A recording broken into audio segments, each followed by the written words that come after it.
It was just another ordinary dawn at Willow Creek Farm when my German Shepherd Scout started pawing frantically at the base of the towering oak tree that had stood sentinel over our eastern field for centuries. I called out to him between sips of my morning coffee, but he ignored me completely, something he never does. There was an urgency in his movements I hadn't seen before, a determination that made me set aside the day's work and investigate. What Scout unearthed that crisp September morning wasn't just a forgotten cedar chest buried beneath layers of soil and time.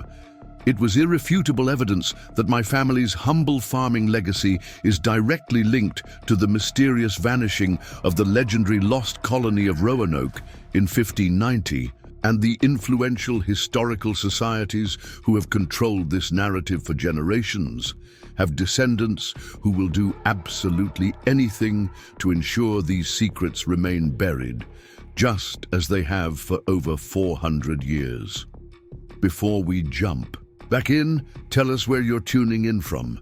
And if this story touches you, make sure you're subscribed, because tomorrow I've saved something extra special for you. My name is Thomas Harrington, fifth-generation farmer on this 120-acre stretch of coastal North Carolina land my ancestors claimed in 1793. The Harrington name has been etched into this soil through the Revolutionary War, the Civil War, two world wars, countless hurricanes, economic collapses, and personal tragedies that would break lesser men. Willow Creek Farm has endured it all, until now. Our once thriving operation sits perilously close to financial ruin, squeezed mercilessly between corporate agricultural giants that can produce at scales I could never match, crippling loan payments that grow more ominous with each passing month, and relentless coastal developers eyeing our prime location just 5 miles from the Atlantic. The crushing irony isn't lost on me that our land faces foreclosure despite being some of the most naturally fertile soil in Brunswick County, nourished by the same creek that gives our farm its name. My grandfather Edward would sit on the hand-hewn bench beneath this very oak tree every evening after the day's work was done, watching the golden light dance through the leaves as he told me stories passed down through generations of Harringtons. "This land speaks to those who know how to listen, Tommy," he'd say, his calloused hand resting on my small shoulder. "And it chose our family to be its voice." I believed him then with the unwavering faith of childhood. But those poetic sentiments ring hollow now as I walk through fields I can barely afford to plant, wondering if I'll witness the final harvest before the bank reclaims everything 5 generations of my family have built. The struggles began 3 seasons ago with an unprecedented drought that withered our corn crop before we could harvest even half of it. The following year brought 3 consecutive hurricanes that flooded our lower fields and destroyed our equipment barn. Last season, a blight struck our primary cash crop, reducing our yield to less than 30% of normal. Each disaster eroded not just our financial reserves, but my confidence that the Harrington legacy could continue in this new era where weather patterns grow increasingly unpredictable and small farmers like me are treated as relics of a disappearing past. My neighbors on both sides have already surrendered to what seems inevitable. The Donaldson farm, which had operated continuously since 1810, sold to Coastal Paradise Developments last spring. The Whitaker Place, our neighbors to the north for nearly a century, now sits empty while permits for luxury condominiums work their way through county offices. Each morning, I wake to the distant sound of construction equipment where crops once grew, a mechanical requiem for a way of life that seems destined for extinction. Every agricultural conference I attend, every university extension workshop I participate in, delivers the same message in different words: adapt or perish. But adaptation requires capital I don't have and technologies I can't afford. The specialized equipment, genetically optimized seeds, and advanced irrigation systems that larger operations implement with ease remain frustratingly beyond my reach. With each passing season, the gap between traditional farming methods and industrial agriculture grows wider, along with the difference in our respective profits. The latest notice from Atlantic Regional Bank sits unopened on my kitchen table, though I don't need to read it to know what it contains. The message has grown increasingly clear over the past 6 months. I have until the winter solstice to make good on my outstanding loan payments or face foreclosure proceedings. 94 days to somehow generate more revenue than I've seen in the past 3 years combined. Meanwhile, Coastal Paradise Developments has intensified their pursuit of my property, their most recent offer arriving by courier rather than email, as if the weight of the heavy cream stationery might somehow convey the gravity of their final opportunity. Their proposed Willow Creek estates would transform my family's agricultural legacy into vacation homes for wealthy northerners seeking tax advantages and ocean proximity. The architectural renderings included with their offer show my fields. Replaced by swimming pools and tennis courts, the ancient oak tree, the one Scout was digging beneath, preserved as an authentic landscape feature beside a community clubhouse. Martin Donaldson, whose family farm is now a construction site, stops by occasionally, ostensibly to check on me, but really to convince himself he made the right choice.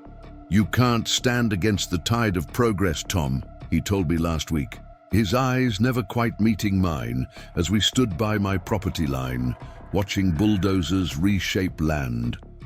His ancestors had plowed for generations. Small farms are finished in this economy. At least I got out with enough to start over somewhere else. His voice carried the hollow certainty of a man repeating what he's been told rather than what he believes. Perhaps he's right. Perhaps my stubborn attachment to this land, to the legacy of my forefathers, is nothing more than sentimentality I can no longer afford. The Coastal Paradise offer would clear my debts with enough left over to purchase a modest home elsewhere and possibly start a small market garden operation. It's a practical solution, a rational surrender to economic realities beyond my control. But something in me resists, not just my pride or my connection to this land, but a deeper instinct, a feeling that there's something I'm missing, some alternative path not yet visible. That feeling led me to remember stories my grandfather told about a family secret hidden somewhere on our property, a treasure of sorts that had been protected by Harringtons for generations. As a child, I'd assumed these were just bedtime stories meant to entertain a young boy's imagination. Tales spun alongside ghost stories and local legends about pirate gold buried along the Carolina coast. Grandfather Edward spoke of an ancient, family trust, a responsibility passed down from the earliest Harrington to settle this land. "We aren't just farmers, Tommy," he'd whisper, as if someone might be listening at the farmhouse door. "We're guardians of a truth that would rewrite history books if it ever came to light." According to family law, our first American ancestor, Jonathan Harrington, hadn't simply been the tobacco farmer historical records showed. Grandfather claimed he had been part of a secret expedition in the late 1700s to investigate the true fate of the Lost Colony of Roanoke, the mysterious settlement whose disappearance in the 1590s remains one of America's most enduring historical mysteries. On this expedition, Jonathan had allegedly discovered something so significant, so potentially disruptive to the established historical narrative, that powerful people had threatened his life to ensure his silence. He fled to what would become a farm, changing the spelling of our family name slightly and living quietly while preserving evidence of what he'd found.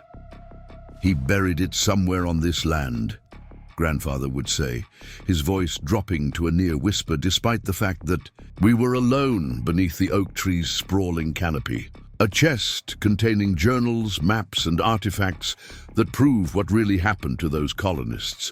He told only his eldest son where to find it, making him swear to pass the secret down until the day when revealing it might matter. According to grandfather, the signal phrase that would indicate the time had come was, "When history's lies threaten the land, truth must rise from Carolina soil." It seemed meaningfully vague in the way of all such family legends, specific enough to sound important, but ambiguous enough to apply to countless situations. As a practical adult facing very real financial problems, I dismissed these stories as exactly what they seemed, entertaining folklore passed down through generations, gaining embellishments with each retelling. My father never mentioned them, focusing instead on the tangible challenges of running a working farm in an increasingly difficult agricultural economy. Preparing and narrating this story took us a lot of time, so if you are enjoying it, subscribe to our channel. It means a lot to us. Now back to the story. After grandfather passed 15 years ago, the tales were rarely discussed at all, becoming just another piece of family mythology trotted out at reunions, alongside stories of my great-uncle's record-breaking pumpkin and the time my great-grandmother allegedly chased off revenue agents during Prohibition with nothing but a broom and colorful language. But now, with my back against the wall and conventional solutions exhausted, these childhood stories return to me with surprising clarity. Not because I genuinely believed in a hidden treasure, but because I needed something, anything, to cling to. If exploring this family legend would distract me from my financial worries for even a few hours, perhaps it was worth pursuing. What I couldn't possibly have anticipated was how Scout's persistent digging beneath that ancient oak would transform a simple distraction into a discovery that would shake the foundations of American historical understanding and draw me into a conflict centuries in the making. The evening after Scout's discovery, I found myself in our farmhouse attic, a space I hadn't visited in years. The air was thick with dust and memory, the rafters still decorated with cobwebs my grandmother had battled each spring cleaning. Decades of Harrington family possessions surrounded me, furniture too precious to discard but too outdated to use, trunks filled with clothing from eras long past, boxes of photographs and documents recording the mundane details of generations of farm life. I was searching for my grandfather Edward's personal effects, particularly his journals and family papers. If there was any substance to the stories he'd told me, some record of them must exist beyond oral tradition. For 3 hours, I sorted through boxes of tax records, agricultural almanacs, and correspondence that detailed the everyday business of farming through the 20th century. Nothing suggested secret histories or buried treasures. Just as I was ready to abandon my search as the fool's errand it likely was, I noticed a small leather trunk tucked beneath the eaves in the farthest corner of the attic. Unlike the other storage containers, this one had no layer of dust, suggesting it had been moved or accessed more recently than the others. The brass lock that should have secured it was missing, replaced by a simple leather strap wrapped around 2 brass buttons. Inside, I found neatly organized folders of documents, many in plastic preservation sleeves that seemed remarkably modern compared to the yellowed papers they protected. The first folder contained family birth and death records dating back to the 1790s, including a brittle document recording the arrival of Jonathan Harrington to North Carolina in 1793. The official story, the one recorded in county historical records, was that Jonathan had emigrated from Virginia seeking more affordable farmland. But a personal letter tucked alongside this document told a different story. Dated April 17, 1793, and written in a tight, precise script, the letter was addressed to Jonathan's brother, William, who had remained in Virginia. "I have secured land far from the reach of those who would silence me, though I dare not use our true family name, lest they trace my whereabouts.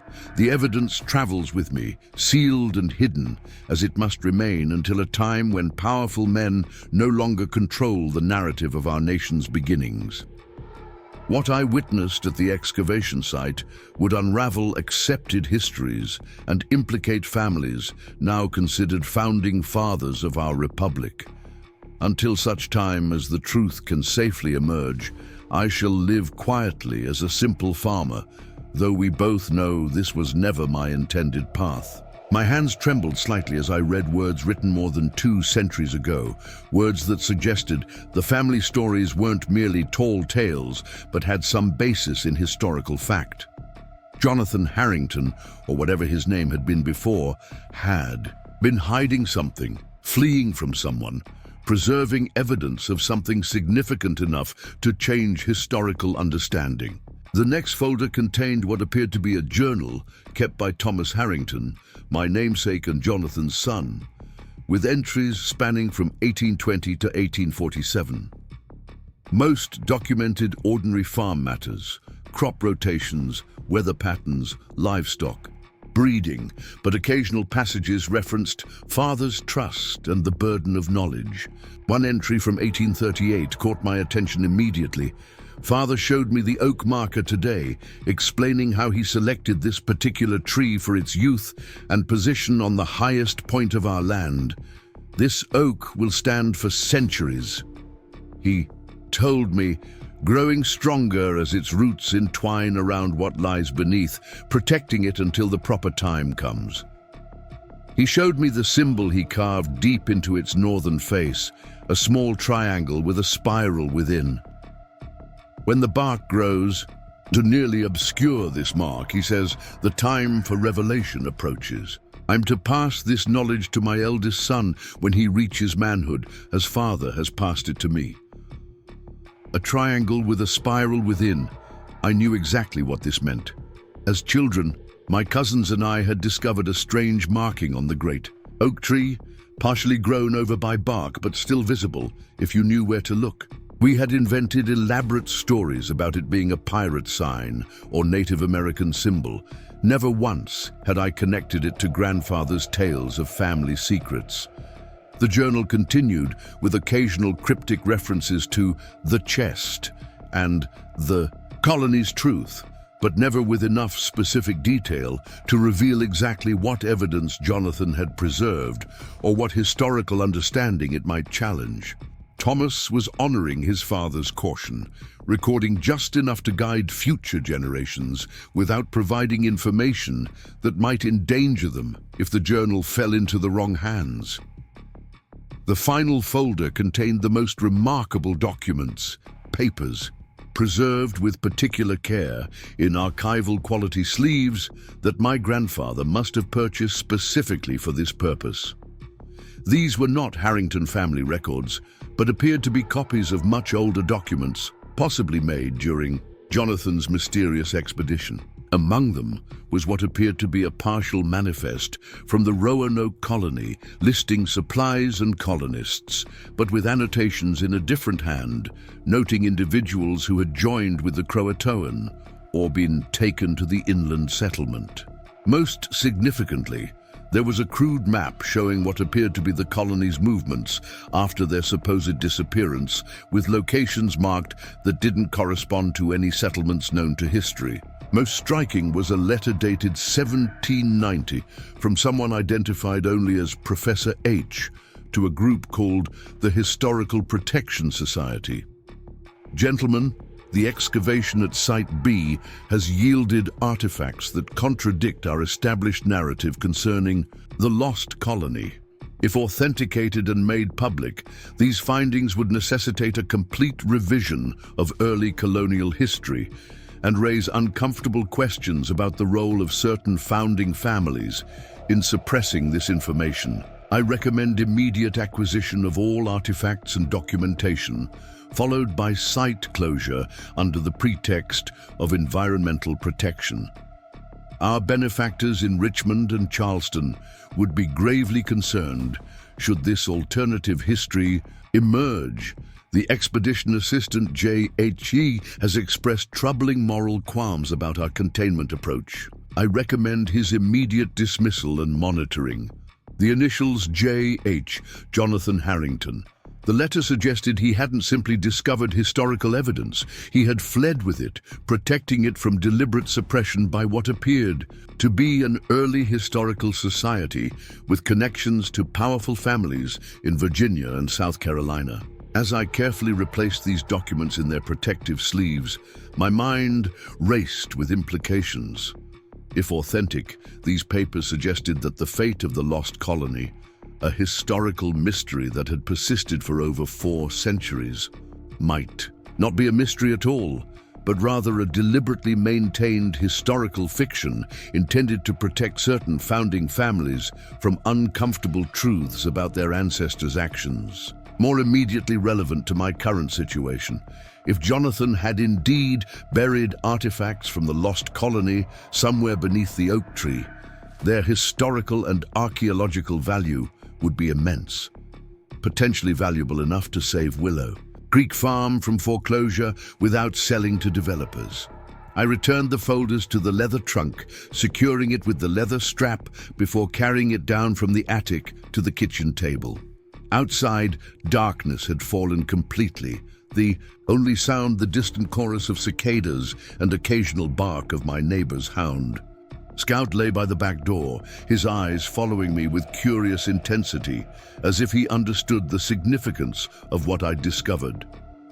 Tomorrow, I decided, I would examine the oak tree more carefully, looking for the triangle and spiral marking mentioned in Thomas Harrington's journal.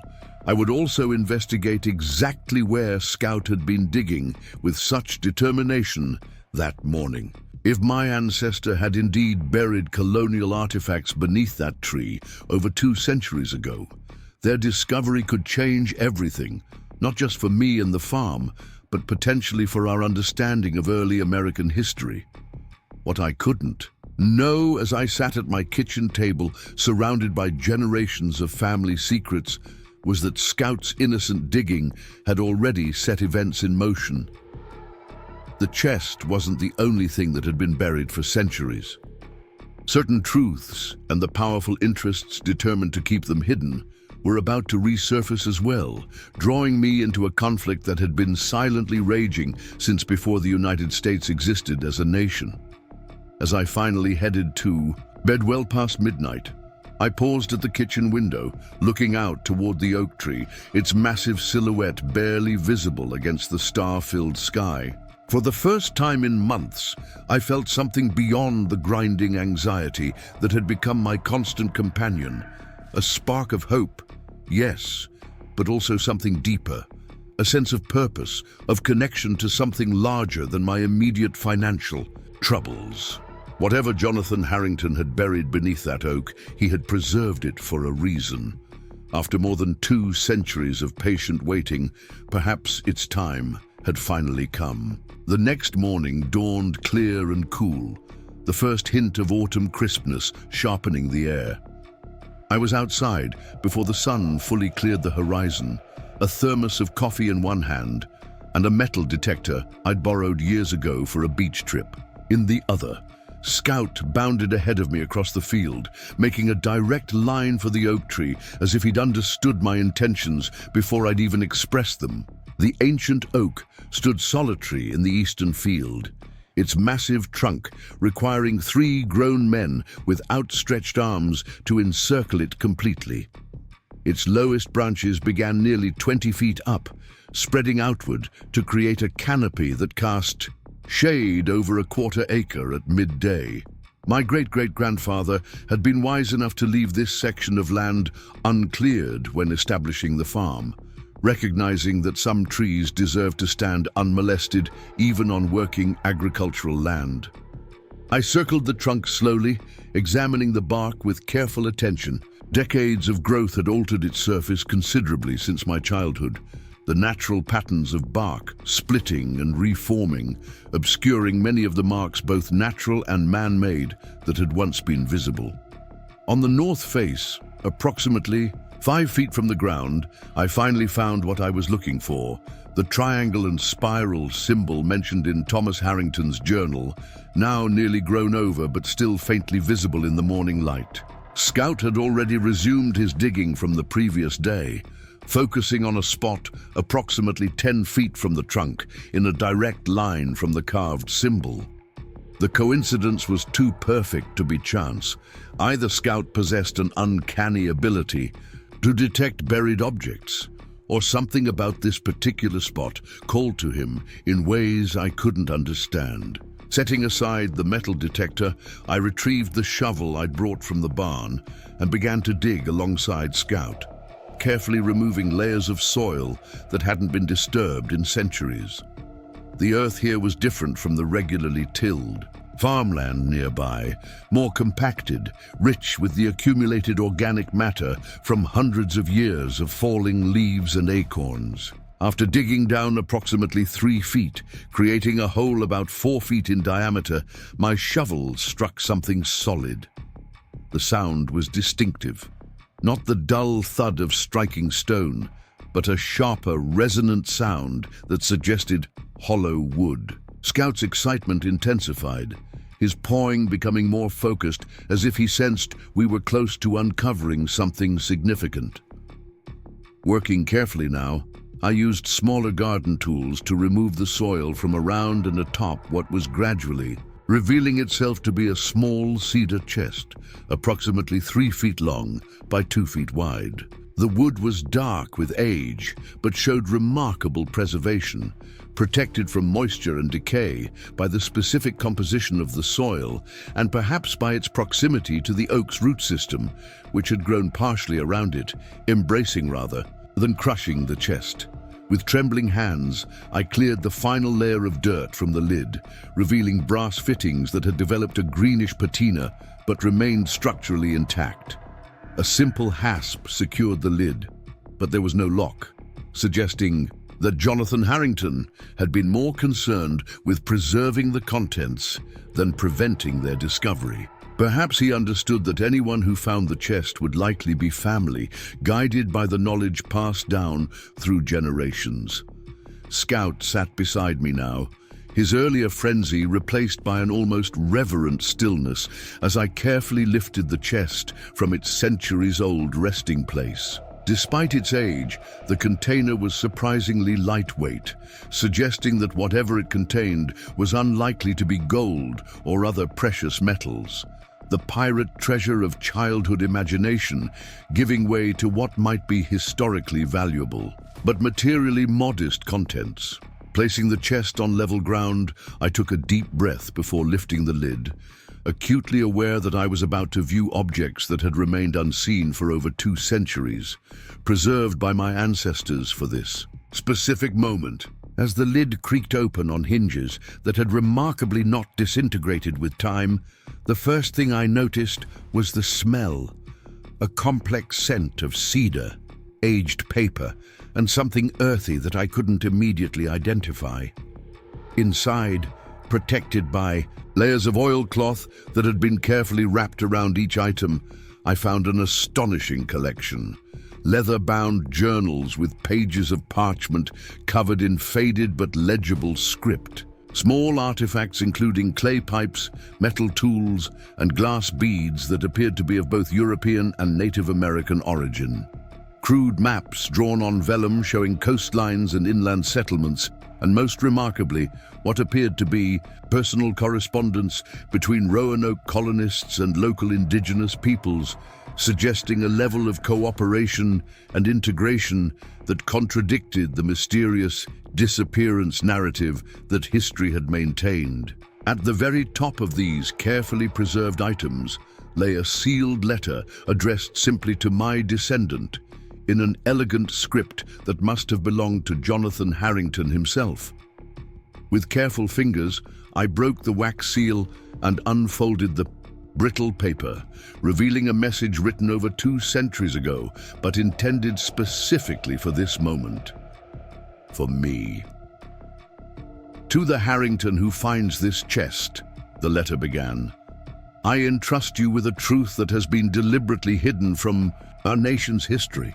What you hold in your hands is evidence that the Lost Colony of Roanoke did not vanish mysteriously as history records, but rather integrated peacefully with the Croatoan people and established inland settlements that flourished for decades before, being systematically eradicated by agents of certain Virginia families who could not allow a precedent of successful native and European cooperation to challenge their designs for the New World. My hands trembled as I read further, learning how Jonathan, whose original name had been James Hancock, had been hired as a surveyor for a secret historical expedition in 1790, ostensibly to document potential settlement sites, but actually searching for evidence of the lost colony's fate.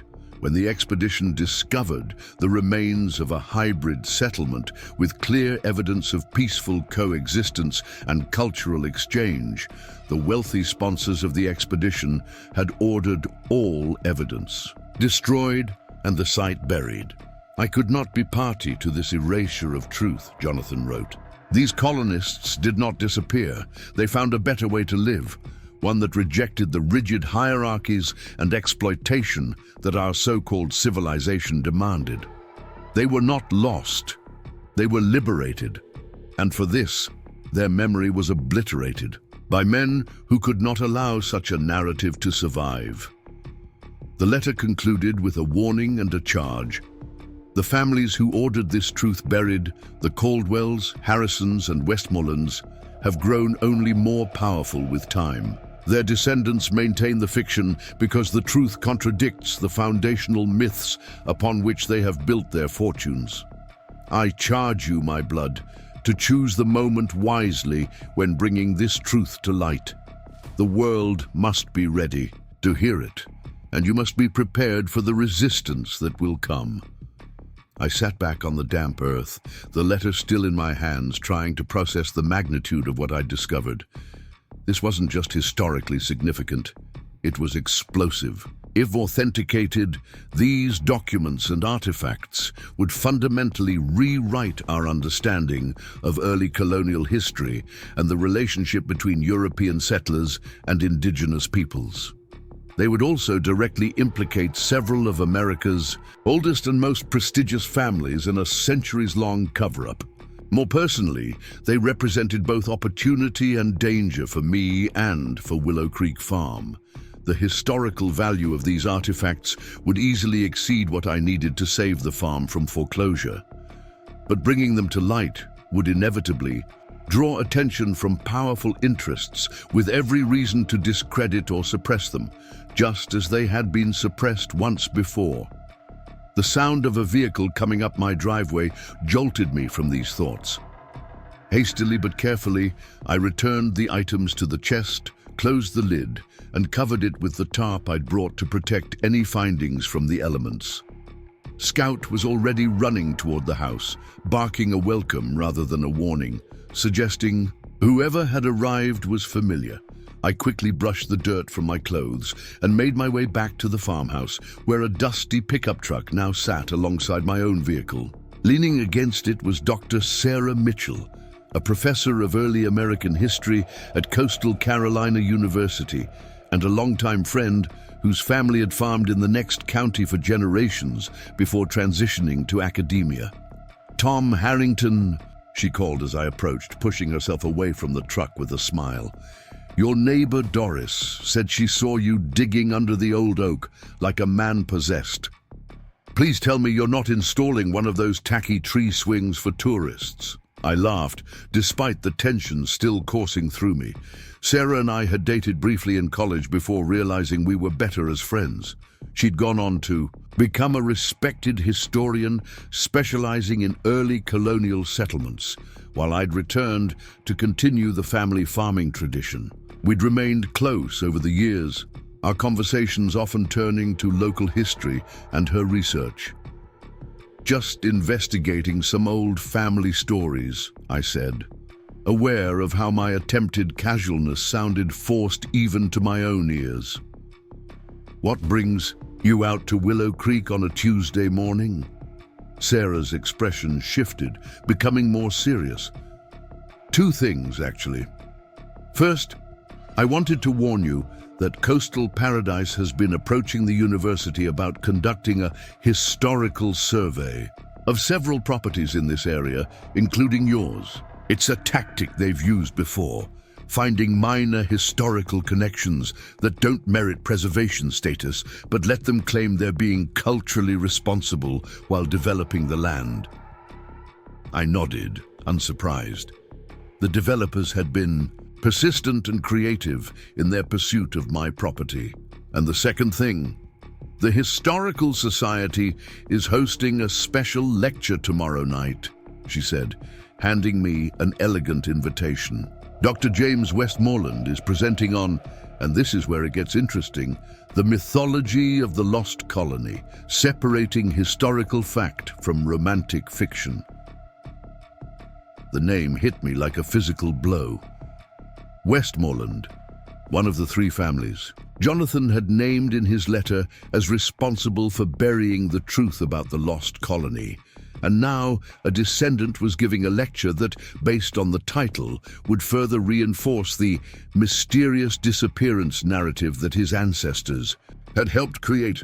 Westmoreland, I said, trying to keep my voice neutral. Any relation to the Westmorelands of Richmond? Sarah raised an eyebrow. Direct descendant of Richard Westmoreland, one of Virginia's earliest prominent landowners. The family still owns half of Richmond, practically. James is the golden boy of traditional colonial history. Yale PhD, published in all the prestigious journals, sits on the boards of several major historical societies. She paused, studying my face. Why do you ask? I hesitated, weighing my options. Sarah was not only a friend, but a respected historian whose expertise would be invaluable in authenticating what I'd found. But involving her meant putting her at professional risk if the Westmorelands and their allies were as determined to protect their narrative as Jonathan had suggested. Sarah, I said finally, making a decision I hoped I wouldn't regret. I need to show you something, but before I do, I need to know that what you see stays between us until we decide otherwise. Her curiosity visibly piqued. Sarah nodded slowly. That sounds ominously official, Tom, but yes, you have my word. I led her across the field to where the chest sat covered by the tarp, Scout trotting alongside us.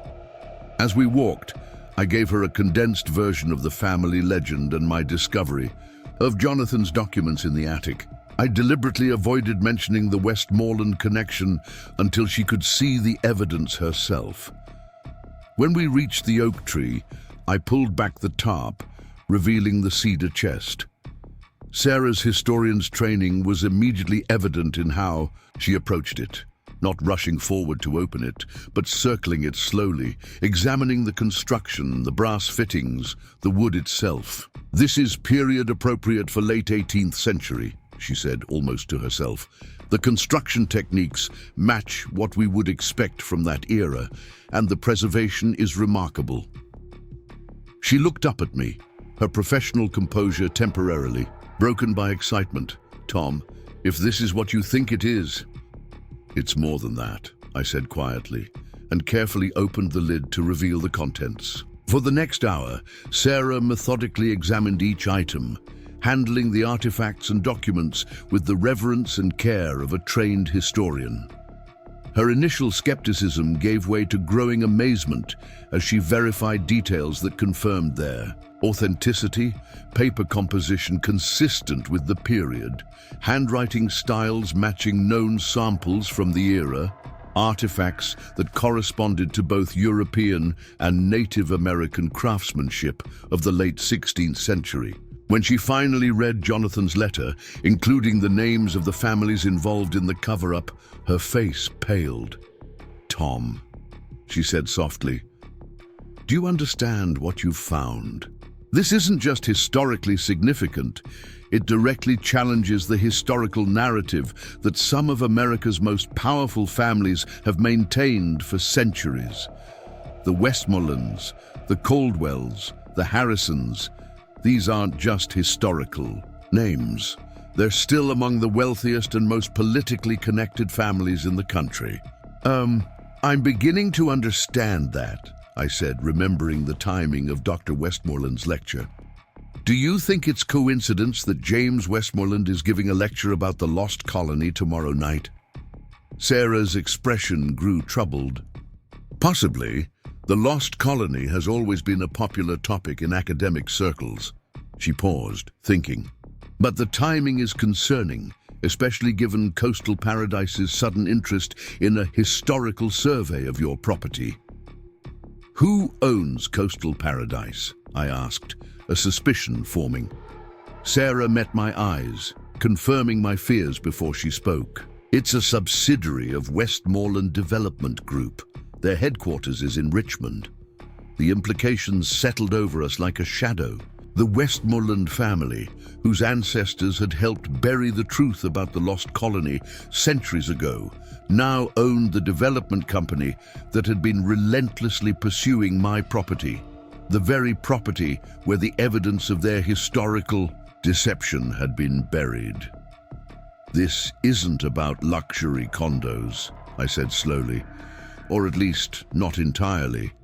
They want this land because they suspect what might be buried here. Sarah nodded grimly. The question is, how would they know? Your family has kept this secret for generations. I thought back to my grandfather's stories, to the documents in the attic that showed evidence of recent handling. Someone in my family may have made inquiries, or perhaps the Historical Protection Society that Jonathan mentioned has continued, in some form, monitoring for any signs that the truth might emerge. What are you going to do? Sarah asked, carefully returning the last of the artifacts to the chest. It was the question I'd been asking myself since first opening the chest. The practical answer was clear. These artifacts could save my farm through their historical value alone. But making them public would mean confronting powers that had successfully maintained their deception for centuries. Powers that now directly threatened my land through Coastal Paradise. First, I said, making a decision, we need to document everything properly and secure it somewhere safe. Not here on the farm where it could be accidentally destroyed in a convenient fire or theft, Sarah nodded. I can arrange secure storage at the university's special collections vault, not officially logged yet, just safely stored while we authenticate everything properly. Second, I continued, I think we need to attend Dr. Westmoreland's lecture tomorrow night. I want to see what narrative they're pushing, and whether there's any indication they suspect what we've found. And third? Sarah asked. I looked up at the ancient oak tree that had guarded this secret for centuries, its branches spreading protectively over us even now. Third, we find out exactly how far the Westmorelands and their allies are willing to go to keep this buried, and how we can use that to ensure the truth finally comes to light. What I couldn't know then was that forces had already been set in motion the moment Scout began digging beneath that oak. The chest wasn't the only thing that had been buried for centuries. Certain truths had been waiting patiently for their moment to emerge, and powerful interests had been standing guard, just as patiently, determined to keep them hidden. The battle for the truth about the Lost Colony and for the future of Willow Creek Farm had begun. And like my ancestor Jonathan before me, I now found myself caught between historical truth and those who would suppress it at any cost. Dr. Westmoreland's lecture at the Brunswick County Historical Society was scheduled for 7 o'clock. But Sarah suggested we arrive early to observe the attendees. We secured the chest and its contents in the university's special collections vault that afternoon, with Sarah arranging private access through her department chair under the pretext of examining newly discovered family documents related to her research on early settlements. The Historical Society occupied a restored Victorian mansion near the county courthouse, its formal gardens and white columns projecting an aura of genteel authority. As we approached the entrance, I noticed several luxury vehicles in the parking, area, including a black Range Rover with Virginia plates that seemed out of place among the local cars. "That's Westmoreland's," Sarah murmured as we passed. "He drives it down from Richmond for his coastal visits rather than flying into the regional airport.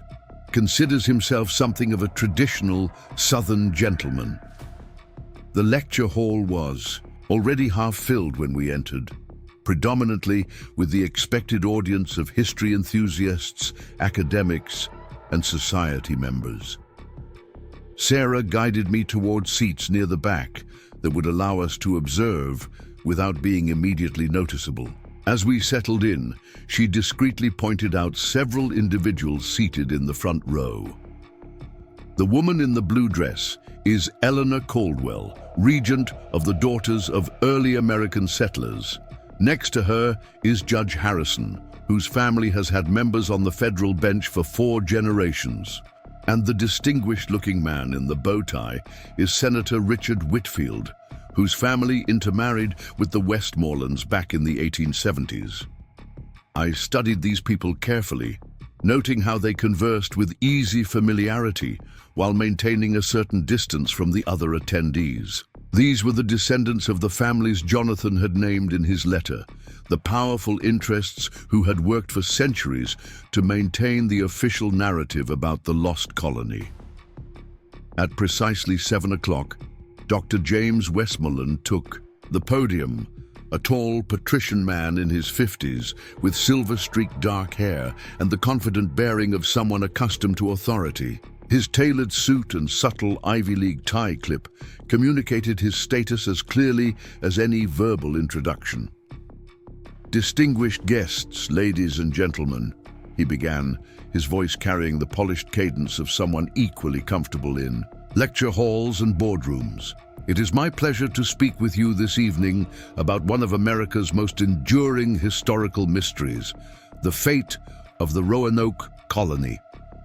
What followed was a masterful presentation that skillfully reinforced the traditional narrative while appearing scholarly and objective. Westmoreland presented the known facts about the colony's establishment, Governor White's return to England for supplies, and his delayed return 3 years later to find the settlement abandoned with only the word Croatoan carved into a post. While this mystery has spawned countless theories ranging from the plausible to the fantastic, Westmoreland continued, responsible historians must adhere to the evidence rather than indulging in speculation. The most likely explanation remains that the colonists, facing starvation or conflict, attempted to relocate to Croatoan Island but met with disaster either during the journey or shortly after arrival. I glanced at Sarah, who kept her face carefully neutral despite the simplified narrative being presented. Westmoreland was systematically dismissing alternative theories, particularly those suggesting peaceful integration with native populations, with the practiced ease of someone who had spent his career reinforcing a particular historical perspective. "Recent archaeological excavations," he stated with authority, "have found no credible evidence of European settlement beyond the original Roanoke site during this period. Claims of discovered artifacts suggesting otherwise have invariably proven to be either misidentified from later historical periods or, in some unfortunate cases, deliberate fabrications." The warning was subtle but clear. Any contrary evidence would be dismissed as fake. Westmoreland was preemptively discrediting any findings that might challenge the established narrative, positioning himself and the prestigious institutions he represented as the arbiters of historical legitimacy. As the lecture continued, I noticed a slender man in a charcoal suit standing at the back of the hall, his attention seemingly divided between Westmoreland's presentation and scanning the audience. Unlike the other attendees, he made no notes and asked no questions during the Q&A session that followed the lecture. When the formal program concluded, he disappeared quickly while others gathered around Westmoreland with enthusiastic questions. "Did you notice the man in the grey suit?" I asked Sarah quietly as we made our way to the reception area where refreshments were being served. "Westmoreland's personal assistant, Michael Collins," she replied. "Former military intelligence before, joining the Westmoreland Historical Foundation. Technically, he manages their archives, but he functions more as a gatekeeper, determining which researchers get access to the family's historical collections." Before I could respond, Sarah nudged me gently. "Incoming at 2 o'clock. Eleanor Caldwell is making her way over." The woman Sarah had identified earlier approached with the practiced smile of a society matron, her elegantly coiffed silver hair and heirloom pearl necklace projecting old money refinement. "Dr. Mitchell, how lovely to see you again. Your recent paper on coastal trade routes was quite illuminating." "Thank you, Mrs. Caldwell," Sarah replied with professional courtesy. "May I introduce Thomas Harrington? His family has farmed in Brunswick County since the late 18th century. Eleanor Caldwell's smile remained fixed, but her eyes sharpened with interest. "Harrington, from Willow Creek Farm, I presume? Such a historic property. I understand. Coastal Paradise has taken an interest in its development potential. Deceit." The casual reference to the company pursuing my land confirmed my suspicions about the interconnected nature of these families and their business interests. "I'm not looking to sell," I replied simply. "Family legacy is certainly valuable," she acknowledged with a nod that didn't reach her eyes. "Though sometimes progress requires us to honor the past in more contemporary ways. I serve on the Historical Marker Committee, you know. Perhaps your property might qualify for a commemorative plaque." Even after redevelopment, the message was clear. They expected the farm to be sold and developed, with my family's history reduced to a decorative marker for tourists to ignore. Before I could formulate a diplomatic response, Dr. Westmoreland himself joined our small group, accompanied by the man Sarah had identified as Collins. "Mrs. Caldwell, always a pleasure," Westmoreland said smoothly before turning to Sarah. "Dr. Mitchell, your question about comparative settlement patterns was quite insightful. I'd be interested in hearing more about your current research." "I'm exploring primary source documents related to early interactions between European settlers and indigenous populations," Sarah replied carefully. "Particularly personal accounts that might not have made it into official historical records." Something flickered briefly in Westmoreland's eyes, a momentary calculation, before his expression returned to polite academic interest. "An admirable pursuit, though one often complicated by the scarcity of reliable documentation from that period. So many claims arise from family legends rather than verifiable sources. Family histories can sometimes preserve truths that official narratives overlook," I found myself saying, immediately drawing Westmoreland's full attention. "Thomas Harrington," he said, my name clearly registering recognition. "Your property has quite a storied past, I understand. My foundation has been cataloging early settlement patterns throughout the coastal region. Perhaps we might arrange a visit to document any historical features on your land." The request seemed casual, but the intensity behind it told me everything. I needed to know. The Westmoreland family wanted access to my property, specifically to search for exactly what Scout and I had already found. "I'm in the middle of harvest preparations," I replied non-committally. "Not the best time for visitors." Collins, who had remained silent until now, spoke with unexpected directness. "Mr. Harrington, the Westmoreland Foundation is prepared to offer a substantial research grant to document historical sites in the area. Your property would be a centerpiece of this initiative, with appropriate compensation for any inconvenience." The transparent attempt to buy access to my land confirmed that they suspected, or perhaps even knew, what might be buried there. But how? Had the Historical Protection Society mentioned in the 1790 letter continued its work into the present day, monitoring my family through generations? Had someone in my own family approached them with questions about the old stories? "I'll consider it," I said, knowing my non-committal response would only intensify their interest. "If you'll excuse me, I have an early morning tomorrow." As Sarah and I made our polite farewells and headed toward the exit, I noticed Collins speaking quietly into his phone while watching our departure. Outside in the parking lot, Sarah checked her own phone and frowned. "What is it?" I asked. "As we reached my truck, just received an email from the department chair," she said, her voice tight with concern. "Apparently, the Westmoreland Foundation is considering a major endowment to the university's history department, pending a review of our alignment with established historical methodologies. They've requested access to our special collections to evaluate our archival practices. The timing couldn't be coincidence.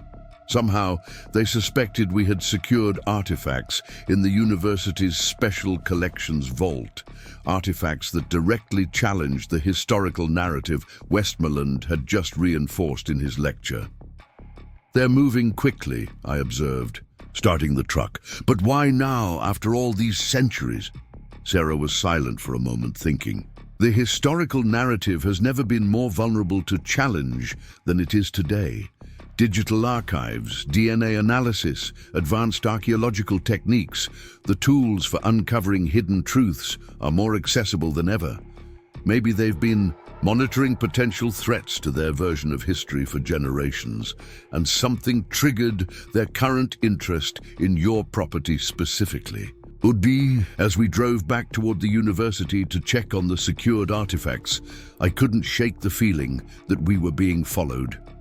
Twice I noticed headlights maintaining a consistent distance behind us, only to turn off when I deliberately took a detour. Sarah noticed my concern and checked her rearview mirror.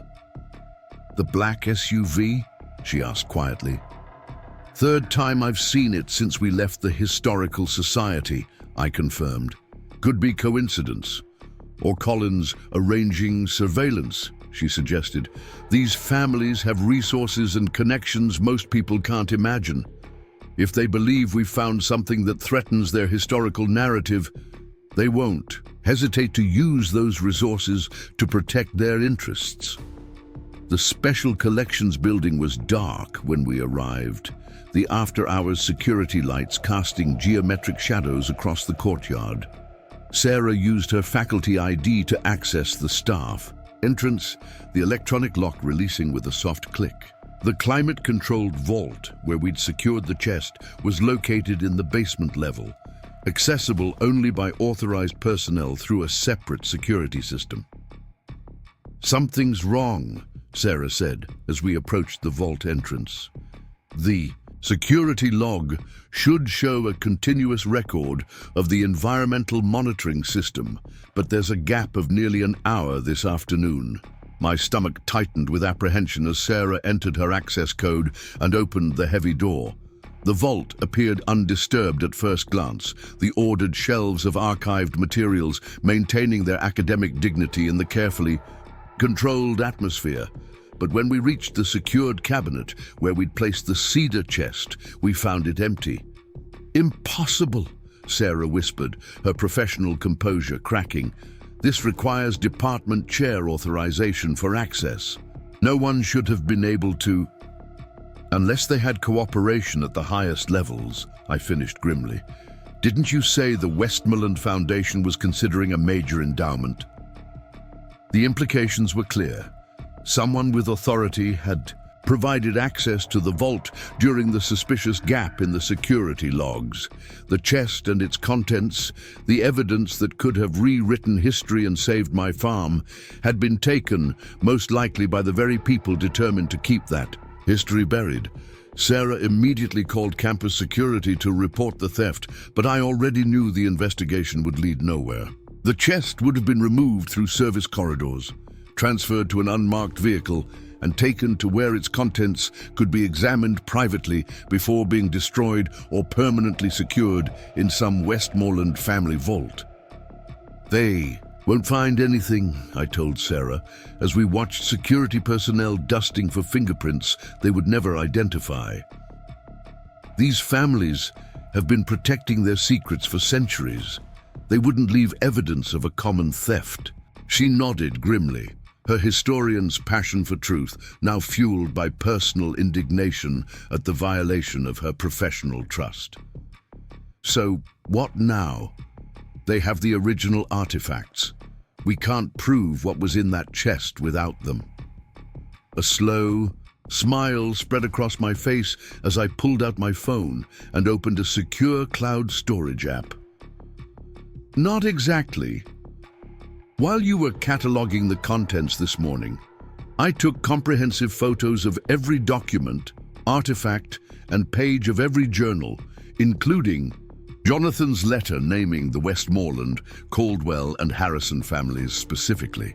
Sarah's eyes widened as she realized the significance. You mean they have the physical artifacts, but we have the information, I confirmed. And in today's world, information is ultimately more powerful than physical possession. Our drive back to Willow Creek Farm was tense with the awareness that the stakes had just escalated dramatically. The families Jonathan had named in his letter had taken direct action to seize the evidence we'd discovered, confirming both its authenticity and their determination to keep it suppressed. They wouldn't stop with the theft of the chest. Having failed to acquire my property through financial pressure and legitimate offers, they would likely escalate their tactics. The farm was dark when we arrived, only the security light over the barn illuminating the gravel driveway. Scout greeted us with unusual agitation, his normally relaxed demeanor replaced by alert wariness as he circled the truck, occasionally stopping to growl toward the darkness beyond the house. "Someone's been here," I said quietly, noticing subtle signs of disturbance. The kitchen door slightly ajar, though I'd locked it before leaving, the pattern of Scout's water bowl on the porch floor suggesting it had been recently moved. "Wait in the truck while I check inside." Sarah ignored my suggestion, following close behind as I cautiously entered the farmhouse. A thorough check revealed no one present, but the evidence of a careful search was clear. Drawers left fractionally open, books on shelves slightly misaligned, the leather trunk from the attic now sitting conspicuously in the center of my study rather than where I'd returned it to the attic. "They're looking for any other documentation," Sarah observed, surveying the subtle disruption. "Anything that might reveal what was in that chest or provide context for the artifacts." Most concerning was the state of my home office, where my computer showed signs of attempted access and several external hard drives were missing. Fortunately, they contained primarily farm business records rather than anything related to our discovery. The cloud storage containing the photographs of the chest's contents was secured with two-factor authentication tied to my phone. "We need to assume they'll be back," I said, checking the locks on doors and windows, "and that they're monitoring the property. The question is, what's their next move?" Sarah considered this as she helped me secure the house. "If I were them, I'd focus on discrediting any claims you might make about the discovery. They've secured the physical evidence, so now they need to ensure any information you release is dismissed as fabrication or family mythology."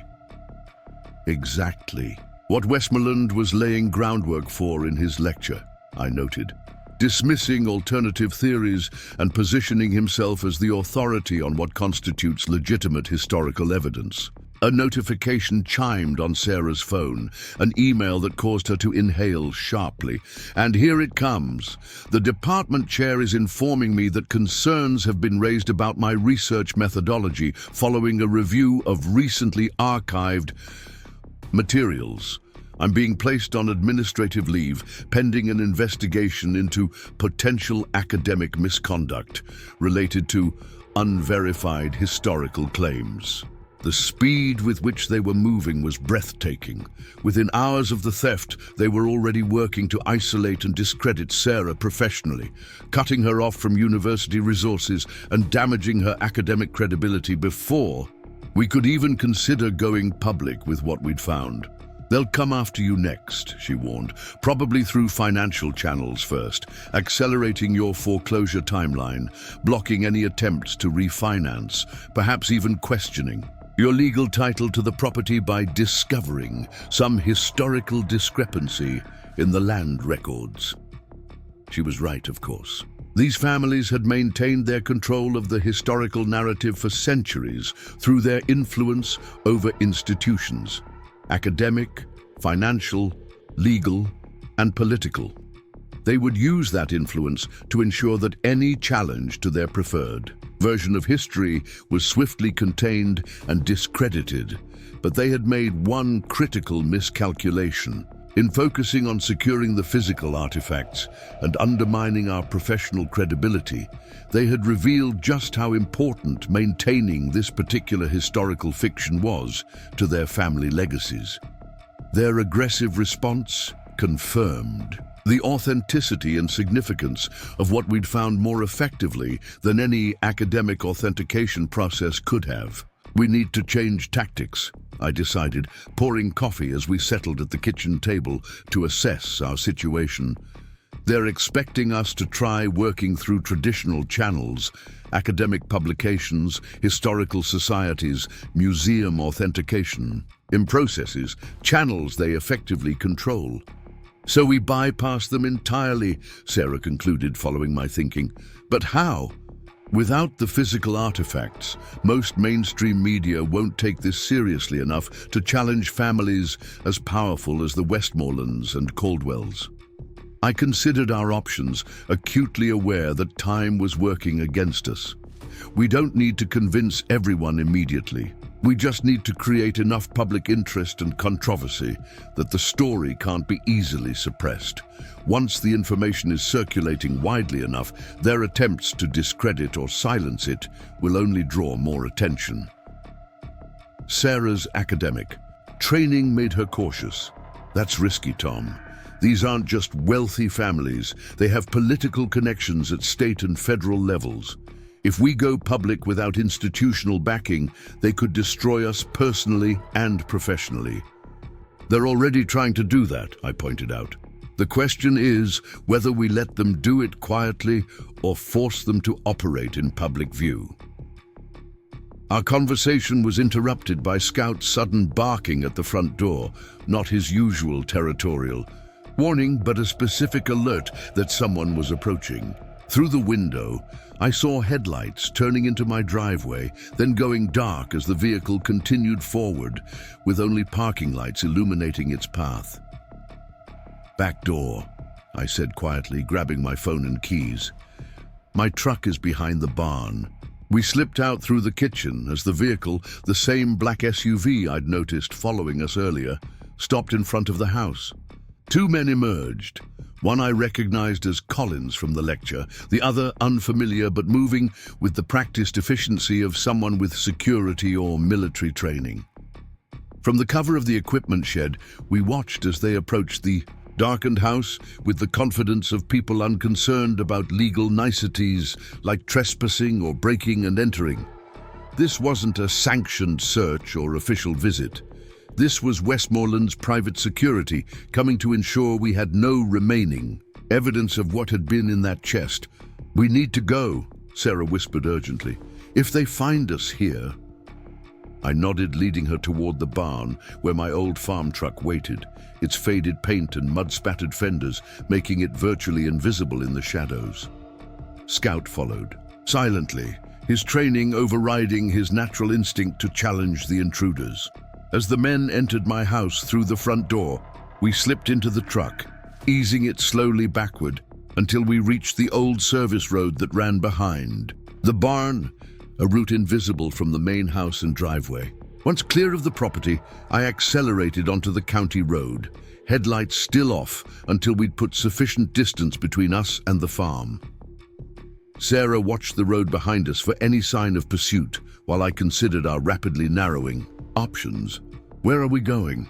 she asked finally, the reality of our situation sinking in. Both of us had effectively been driven from our homes and workplaces by forces determined to suppress the historical truth we'd uncovered.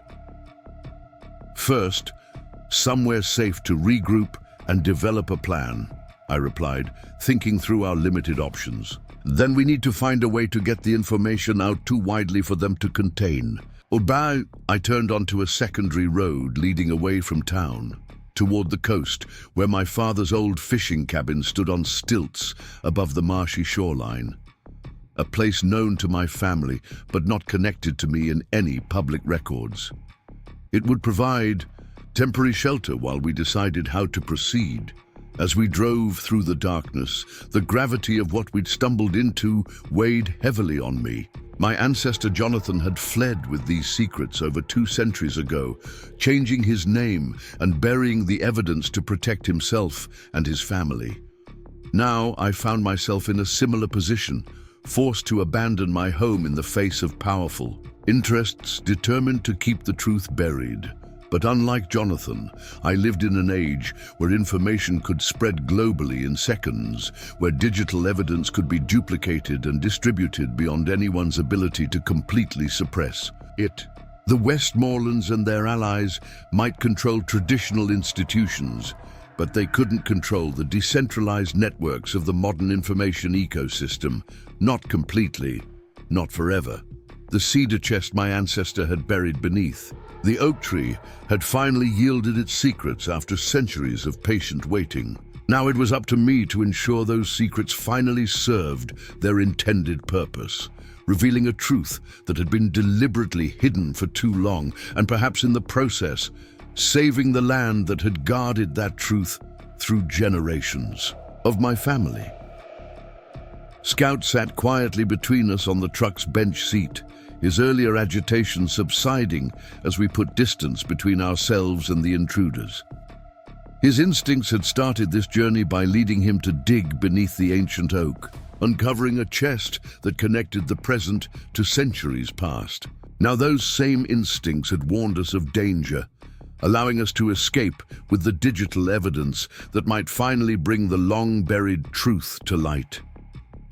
The road ahead disappeared into darkness beyond the reach of my headlights, much like the uncertain path we now faced. But for the first time since reading Atlantic Regional Bank's foreclosure notice, I felt a sense of purpose stronger than mere financial survival. This was about something larger than saving my farm. It was about honoring my ancestors' courage in preserving a truth too important to remain buried forever. The morning light filtered through the mist hanging over Willow Creek Farm as I stood beneath the ancient oak tree, contemplating how quickly life could change. Just 1 week ago, Scout's determined digging had unearthed a secret my ancestors had protected for centuries. Now, I found myself at the center of a brewing storm, powerful. Forces converging on my struggling farm with intentions I could only begin to understand. Sarah arrived just after dawn, her university sedan kicking up dust along the gravel driveway. The previous night's conversation at the Historical Society lecture had left us both unsettled, aware that the Westmorlands and their allies were already moving to contain whatever threat they believed we posed to their carefully maintained historical narrative. "We need to document everything properly before we make any decisions," she said, unloading specialized photography equipment from her trunk. "If we're going to challenge centuries of established history, we need unimpeachable evidence." I nodded, leading her toward the barn where I'd temporarily secured the cedar chest and its contents. The morning farm chores would have to wait. Documenting Jonathan's discovery took precedence over feeding livestock or checking irrigation lines. Those mundane tasks seemed almost trivial now, measured against the historical significance of what Scout had uncovered. The barn's cool interior provided an impromptu research space, hay bales arranged into makeshift seating around an old door I'd positioned atop two sawhorses to create a table. Sarah's face registered professional approval at my attempts to create appropriate working conditions for the delicate artifacts. "The university has better facilities for proper documentation," she noted, setting up a high-resolution camera on a tripod. "But given what we witnessed last night, I'm hesitant to move these items onto campus until we have a secure plan." Her caution was justified. The Westmoreland family's influence extended throughout regional academic institutions, with buildings bearing their name on multiple campuses and research chairs funded through their foundation. If they suspected we possessed evidence challenging their preferred historical narrative, university resources could become a liability rather than an asset. For the next 3 hours, we meticulously documented every item from the chest, photographing each document from multiple angles, measuring artifacts, and creating detailed descriptive inventory of everything Jonathan Harrington had buried beneath. The oak tree more than 2 centuries ago. Sarah's historian's training was evident in her methodical approach, her notes precise and comprehensive. "These documents aren't just historically significant," she observed, carefully examining a crude map showing settlement locations that didn't appear in any official record. "They fundamentally challenge the established narrative about what happened to the Lost Colony. If authenticated, they suggest a deliberate suppression of historical truth that has persisted for centuries." The most compelling evidence was a journal apparently kept by one of the original Roanoke colonists after they left the settlement, documenting their integration with the Croatoan people and subsequent movement inland to establish new communities. The handwriting, paper composition, and linguistic patterns all appeared consistent with late 16th century English, though formal authentication would require specialized analysis. "Look at this," Sarah said, pointing to a passage describing cooperation between colonists and indigenous peoples in establishing agricultural practices that combined European and native techniques. This directly contradicts the narrative of mysterious disappearance or probable destruction that has dominated historical understanding. They didn't vanish, they adapted and integrated. As we completed our documentation, the sound of approaching vehicles drew our attention. Through the barn's dusty window, I could see 2 unfamiliar black SUVs pulling into my driveway, followed by a county sheriff's patrol car. The official presence sent a chill through me, too coincidental to be routine, too coordinated to be innocent. "Back door," I said quietly, gathering the most critical documents while Sarah quickly packed her camera equipment. "Take these to your car. I'll deal with whoever this is." Scout appeared at my side as I stepped from the barn to greet the unexpected. Visitors, his normally friendly demeanor replaced by watchful alertness. From the lead SUV emerged Michael Collins, Westmoreland's assistant from the previous night's lecture, accompanied by a woman in a tailored business suit whose bearing suggested authority beyond her apparent age. The sheriff, a man I knew casually from community events, looked distinctly uncomfortable as he approached behind them.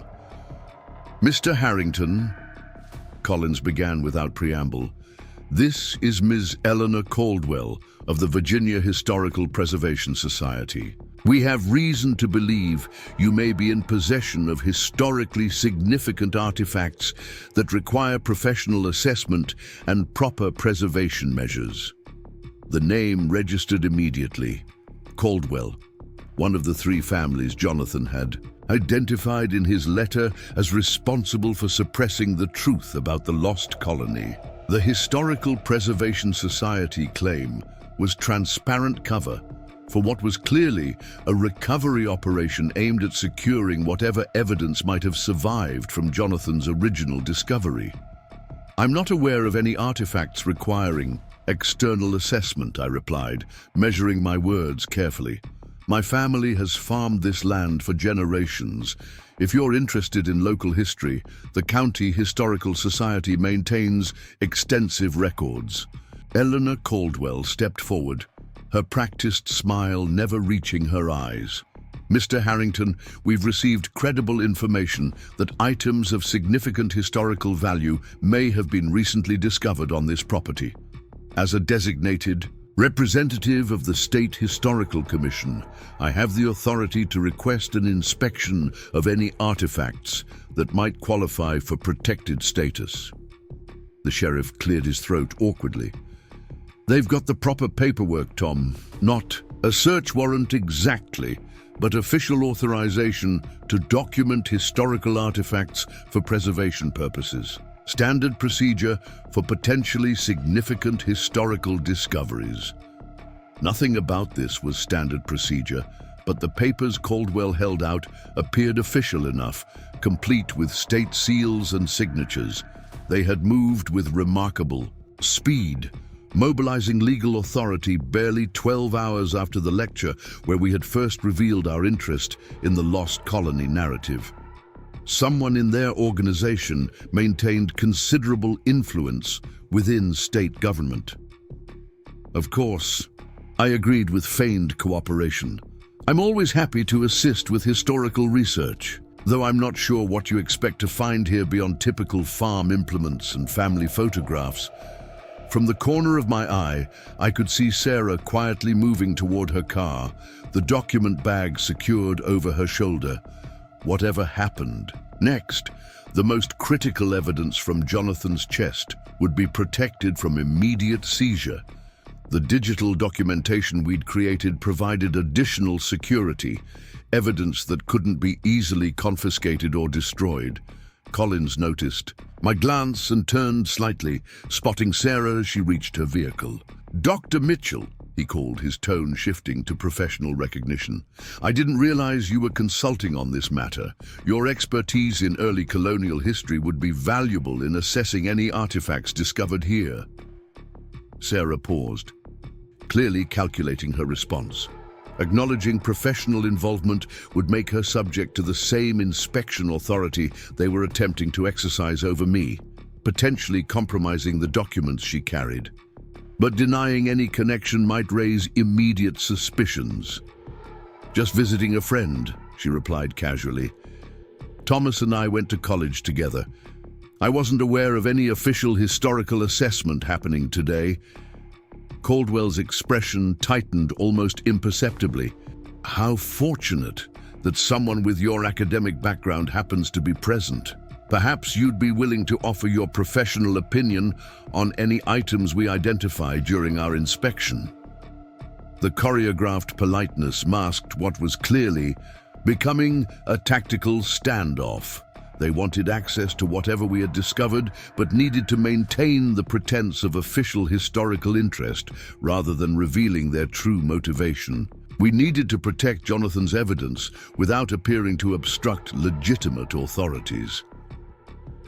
"I'd be happy to assist," Sarah agreed with professional courtesy that matched Caldwell's. "Though I should mention that any formal authentication would require specialized laboratory analysis that can't be conducted in the field." As this careful exchange unfolded, I noticed a fourth vehicle approaching, the familiar truck belonging to Martin Donaldson, my neighbor who had already sold his farm to Coastal Paradise Developments. His arrival complicated an already tense situation, introducing an unpredictable element whose allegiance remained unclear. "Quite a gathering for a Tuesday morning," Martin observed as he joined our group, nodding to the sheriff with the familiarity of lifelong acquaintance. "Everything." "All right, Tom." Before I could respond, Caldwell smoothly intercepted. "Mr. Donaldson, I presume your neighboring property has been registered for historical survey as part of the development planning process. We're conducting a similar assessment here at Mr. Harrington's request." The blatant lie caught me off guard. I had made no such request, yet challenging her claim directly would escalate the confrontation prematurely. Martin's eyes met mine briefly, a subtle question in his expression that suggested he recognized the fabrication. "Interesting timing," he remarked mildly. "Tom and I were just discussing some of the old boundary markers between our properties yesterday. Stone markers with unusual carvings that predate both our families settling here." His seemingly innocent comment landed with precision, shifting attention away from my farm and toward physical evidence that existed on property the Westmorlands already controlled through coastal paradise developments. The momentary confusion in Colin's expression confirmed they hadn't anticipated this direction. "Those would certainly be of interest to our assessment team," Caldwell recovered quickly. "Perhaps you could show us their location while Mr. Harrington prepares any family historical items for documentation." The strategic split would separate our group, potentially leaving either my farm or Martin's property inadequately monitored. I caught Sarah's eye, a silent communication passing between us. She would remain with me while Martin led the others to the boundary markers, giving us critical time to secure whatever remained in the cedar chest. "The markers are along the eastern boundary," Martin explained, gesturing toward the property line where his former farm adjoined mine. "Some of them are partially buried now, but they form a distinct line running north to south. Been there as long as anyone can remember." Collins consulted briefly with Caldwell before making a decision. "Ms. Caldwell and I will examine these boundary markers with Mr. Donaldson. Sheriff Davies can accompany Mr. Harrington and Dr. Mitchell to document any historical items here at the main property." The division of forces was strategic, ensuring we remained under observation while still investigating what Martin had tantalizingly described. As they departed toward the boundary line, Sheriff Davies remained with us, his discomfort with the situation increasingly evident. "Tom," he said quietly once the others were out of earshot, "I don't know what's going on here exactly, but these people arranged an emergency authorization through the governor's office to inspect your property. That kind of pull doesn't happen. Without serious connections, whatever they're looking for, they're determined to find it." His warning confirmed what we already suspected.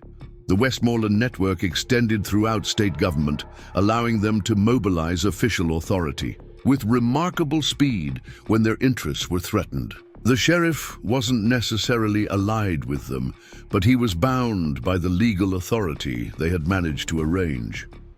"I appreciate the heads up, Bill," I replied, deciding honesty might serve better than continued evasion. My dog uncovered an old family chest buried near the oak tree, contained some historical documents and items that might challenge certain established historical narratives. Nothing illegal, just potentially significant historical evidence. Davies nodded slowly, processing this information, and these people got wind of it somehow and moved in with official backing before you could go public. Classic containment strategy. His law enforcement experience was evident in his quick assessment. "I'm here because the paperwork requires an official witness, but I don't have to be particularly efficient in that role if you need a few minutes to decide what you want to show them." His subtle offer of assistance was unexpected, but welcome. "We could use about 15 minutes to organize things properly," Sarah suggested, recognizing the opportunity. "Proper historical documentation requires methodical preparation." "Take your time," Davies agreed, turning toward the farmhouse. "I should probably inspect the main residence first anyway, since that's where family historical items are typically stored. Standard procedure and all that." As the sheriff deliberately occupied himself with a systematic but notably slow inspection of the farmhouse, Sarah and I returned to the barn, where the remainder of the chest's contents waited. The most critical documents were already secured in her bag, but numerous artifacts and secondary papers remained. "We can't hide everything," Sarah assessed quickly, "but we can be selective about what we present for their official documentation.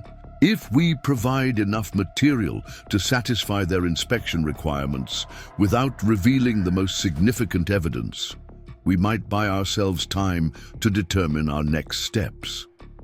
Working rapidly, we separated the contents, creating one collection of items that appeared historically interesting, but not particularly controversial, while securing the most definitive evidence of the Lost Colony's actual fate in a hidden compartment beneath the barn's old workbench. These weren't ideal security measures, but they might withstand casual inspection. By the time Sheriff Davies completed his deliberately thorough inspection of the farmhouse, we had prepared a plausible collection of historical items for documentation: old farming implements, family letters discussing crop rotations and weather patterns, and several Native American artifacts that might reasonably have been collected by generations of farmers working the same land. "This is what we've gathered so far," I explained when Davies rejoined us. "Mostly typical family historical items, though there are some interesting Native American artifacts my grandfather collected over the years."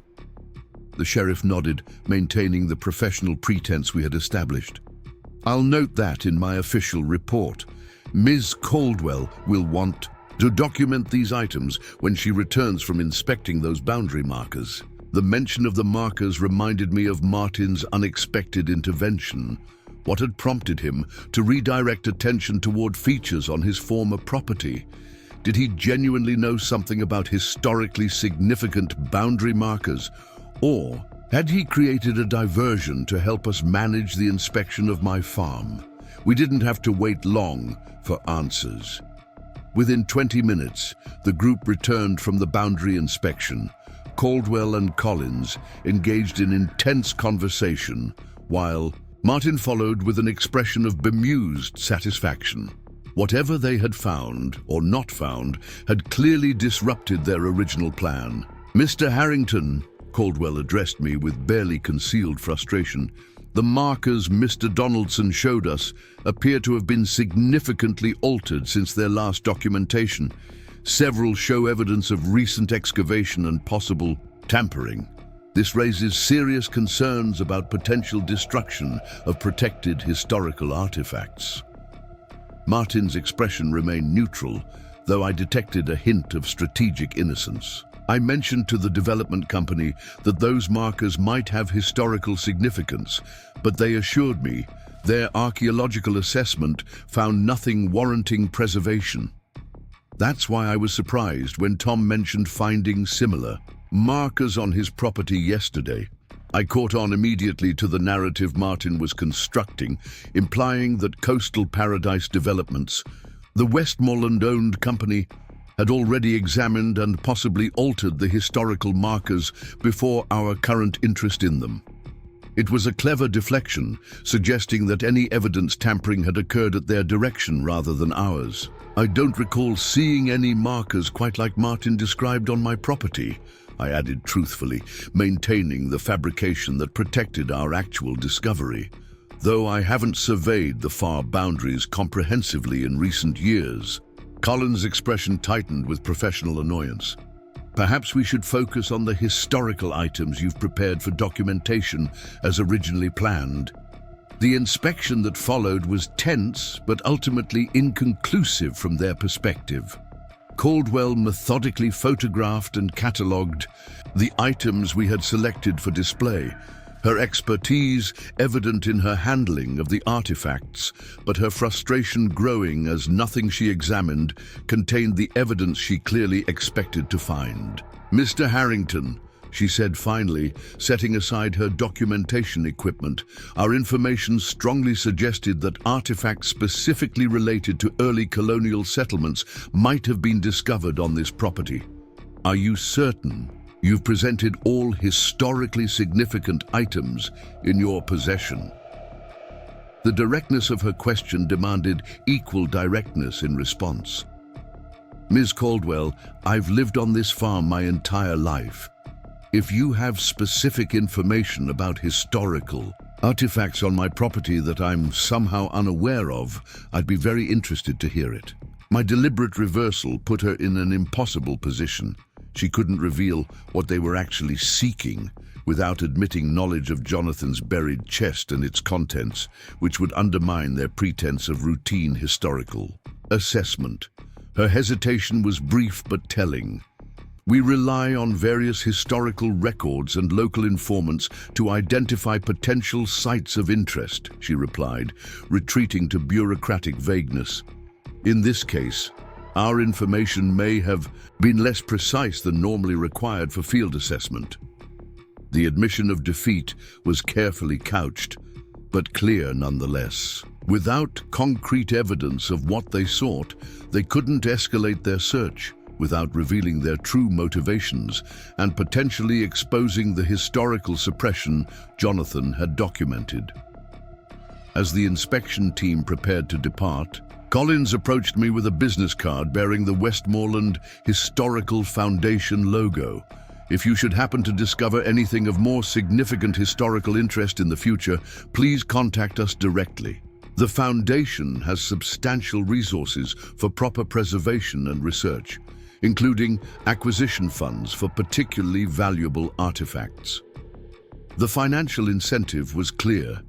They were prepared to pay generously for whatever evidence might threaten their historical narrative, allowing them to control or suppress it as they had for centuries. I accepted the card with non-committal courtesy, watching as they finally departed in their convoy of vehicles, leaving only Martin's truck in my driveway.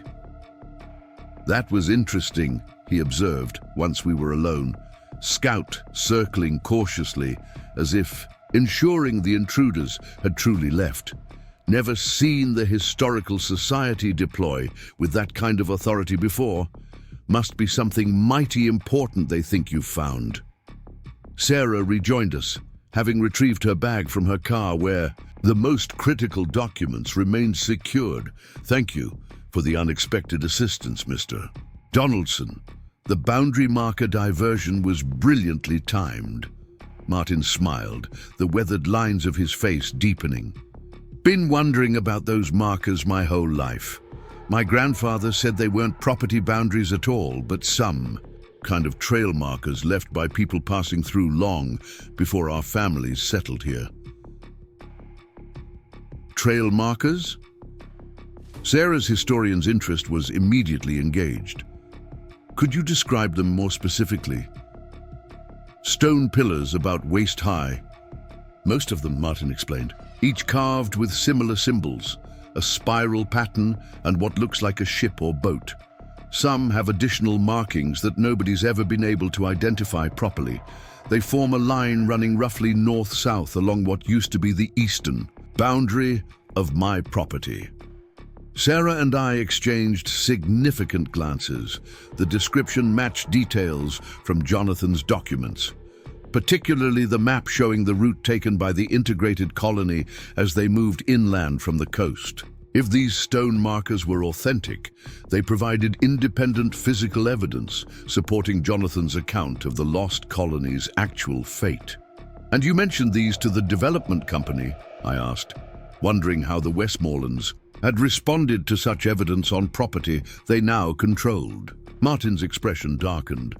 "Mentioned them during the sale negotiations. Their archaeological team spent 3 days examining them, took hundreds of photographs and measurements, then suddenly declared them non-significant modern boundary markers and had them removed from the development plans entirely." "Removed physically?" Sarah asked sharply. "Not yet, but scheduled for removal next week when they start grading that section for construction. That's actually why I came over this morning. Thought you might be interested in documenting them properly before they disappear. Didn't expect to find a historical SWAT team deployed on your farm." His description of the planned destruction matched the pattern Jonathan had documented centuries earlier. Systematic elimination of evidence that contradicted the preferred historical narrative. The Westmorelands hadn't changed their methods, merely updated them for modern times, using corporate development processes to legitimize what was essentially historical erasure. "We need to document those markers immediately," Sarah decided. If they correspond with the maps and descriptions in Jonathan's documents, they provide independent verification that can't be easily dismissed as family legend or fabrication. "Jonathan?" Martin inquired, his interest clearly piqued. I made a split-second decision evaluating Martin's assistance against the risk of expanding our circle of knowledge. "My ancestor, who settled this farm in the 1790s, the chest Scout uncovered contained his journals and collected evidence suggesting the lost colony wasn't lost at all. They integrated with indigenous peoples and established inland settlements, a historical fact that certain founding families worked to suppress because it contradicted their justification for displacing native populations." Martin absorbed this information with thoughtful consideration rather than immediate skepticism. "Those families being the Westmorlands, Caldwells and Harrisons, I'm guessing. The same folks who just tried to confiscate whatever you found, using official historical preservation authority as cover." His quick connection confirmed my assessment of his intelligence and trustworthiness. Exactly. Jonathan preserved evidence they thought had been destroyed centuries ago, evidence that challenges the historical narrative they've maintained for generations. And now they're about to destroy the stone markers that could independently verify that evidence, Sarah added, already gathering her documentation equipment. "We need to thoroughly record these markers before they're removed, creating a secure record that can't be easily dismissed or suppressed." Martin nodded decisively. "I still have legal access to the property until the final development permits are approved next month. We can go there now, while the inspection team is busy reporting their failure to find whatever they were looking for here." As we prepared to document the stone markers, I secured the cedar chest and remaining artifacts in a hidden storage space beneath the old smokehouse. Not perfect security, but better than leaving them vulnerable in the barn or farmhouse. If the Westmorlands returned with more comprehensive search authority, they would find it challenging to locate everything without completely dismantling the property. Martin drove us to his former farm, now transformed into a construction site, with preliminary ground clearing already underway in some sections. Heavy equipment sat idle during the lunch break, giving us a window of opportunity to access the eastern boundary where the stone markers stood. "They're just beyond that tree." "Line," Martin directed, leading us along a path that showed signs of recent surveying activity. The development plan designates this section as a conservation buffer between the housing units and adjacent farmland, which ironically might have preserved the markers if the archaeological assessment hadn't triggered their scheduled removal. As we emerged from the trees, I saw them immediately. A line of weathered stone pillars extending along the boundary, each approximately 3 feet tall and spaced at irregular intervals that suggested purpose rather than random placement. Even from a distance, the carved symbols were visible on their surfaces, the distinctive spiral pattern Martin had described apparent on the first marker we approached. Sarah methodically documented each stone, photographing them from multiple angles and recording precise GPS coordinates for their locations. As we moved from marker to marker, a pattern emerged that corresponded remarkably with the crude map from Jonathan's chest, the sequence and positioning suggesting a deliberate path marking the movement of people from coastal regions toward inland settlements. "These aren't just boundary markers," Sarah confirmed after examining several in sequence. "They're navigational guides showing a route inland, with symbols indicating water sources, favorable camping locations, and potential hazards." The craftsmanship combines European precision with indigenous symbolic traditions, exactly what we would expect from a culturally integrated community like the one Jonathan described. Most significantly, several markers contained dates carved in European numerical style, ranging from 1591 to 1598, precisely the period when the Lost Colony would have been establishing new settlements after leaving Roanoke Island. These dates provided independent chronological verification that couldn't be easily dismissed as later fabrication. "The last marker is the most detailed," Martin said, leading us to a slightly larger stone positioned on elevated ground overlooking a small creek. Always thought this one was special somehow. The final marker was indeed remarkable, featuring more elaborate carvings than the others. A detailed ship alongside indigenous symbols for community and permanence, with the date 1598 prominently displayed. Most significantly, it contained recognizable English letters forming partial words that could be interpreted as names, potentially identifying specific colonists who had traveled this route.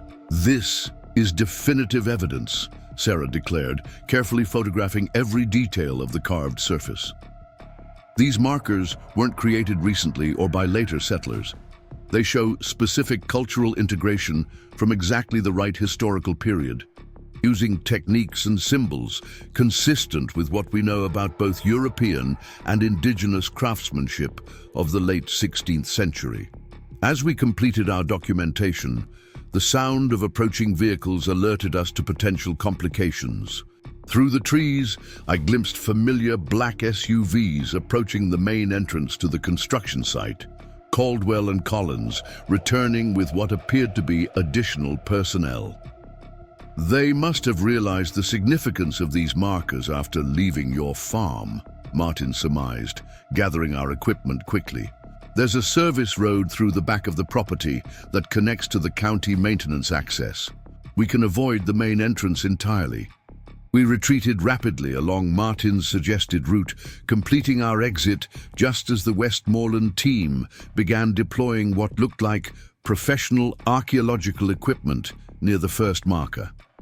Their sudden interest in proper documentation suggested they recognized the potential threat these physical artifacts posed to their historical narrative, especially if we had already created independent records of their existence and characteristics. Back at Willow Creek Farm, we reviewed the documentation we had secured. Comprehensive photographic evidence of the stone markers combined with the material from Jonathan's chest created a compelling historical case that the Lost Colony had not mysteriously vanished, but rather integrated with indigenous peoples and established new communities inland. "We need to secure this evidence properly before deciding how to proceed," Sarah advised, transferring the digital files to encrypted storage. "The Westmorelands have already demonstrated their willingness to use institutional authority to suppress this information. We need to ensure it can't be easily contained or discredited." Martin, who had remained with us through this process, offered unexpected assistance. "My sister works at the North Carolina Museum of History in Raleigh. She's not in a decision-making position, but she could provide access to their digital archives for secure backup storage. Official institutional records are harder to dismiss than private documentation." This suggestion offered a practical next step, creating multiple secure copies of our evidence in locations the Westmorelands couldn't easily access or control. The distributed approach would protect against any single point of vulnerability, ensuring the information survived even if individual sources were compromised. As evening approached, we established secure digital backups at 3 separate locations: Sarah's university colleague's private server, Martin's sister's museum archive access, and my own cloud storage accounts, protected with advanced encryption. The physical documents and artifacts remained hidden at the farm, but their contents were now preserved beyond any single point of failure. The next morning brought unexpected developments that confirmed the Westmorelands were escalating their response. Sarah called early, her voice tense with urgency. "They're moving faster than we anticipated," she reported. "I've been placed on administrative leave pending an investigation into research ethics violations."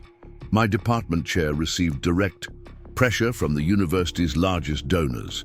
3 guesses which families those include. Almost simultaneously, I received notice from Atlantic Regional Bank that my mortgage had been placed under review due to irregularities in the original property documentation that might affect my clear title to the land. The coordination was obvious. Systematic attempts to undermine our professional standing and financial security, leveraging institutional connections to isolate us before we could distribute our evidence more widely. Martin arrived mid-morning with equally concerning news. Construction equipment moved in at dawn. They're accelerating the development timeline and focusing specifically on removing those stone markers. By this afternoon, there won't be any physical evidence left on my former property. The rapid destruction of physical evidence combined with institutional pressure tactics suggested the Westmorlands understood exactly what we had discovered and were implementing a comprehensive containment strategy. They couldn't know we had already secured documentation of the markers, creating a record that would survive their physical destruction. They're following the same playbook, Jonathan, documented from the 1790s, I observed, the historical parallel striking in its consistency, using their influence over institutions to suppress evidence that contradicts their preferred narrative, physically destroying artifacts they can't control, and isolating anyone who threatens to reveal the truth. What they couldn't anticipate was how technology had changed the dynamics of information control. In Jonathan's time, physical possession of evidence was paramount. Once documents or artifacts were seized or destroyed, the information they contained was effectively suppressed. In our digital age, information could be duplicated, distributed, and verified through channels beyond any single entity's control. We need to shift from defense to offense, Sarah decided, her academic caution giving way to strategic determination. They're expecting us to work through traditional channels, academic publications, museum authentication processes, historical society reviews, channels they effectively control through their institutional influence. So we bypass them entirely. Martin suggested, get the information out through platforms they don't control in formats they can't easily suppress.